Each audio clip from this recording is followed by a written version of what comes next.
14 kilometre இருக்கின்றது, மறந்து விடாதீர்கள். ஒரு ஹைப் கிரியேட் பண்ண போட்டு இதுல என்ன மீண்டும் மீண்டும் வலியுறுத்துகின்றோம்.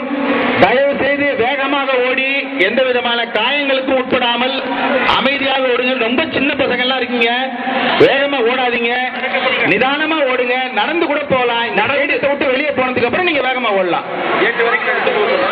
7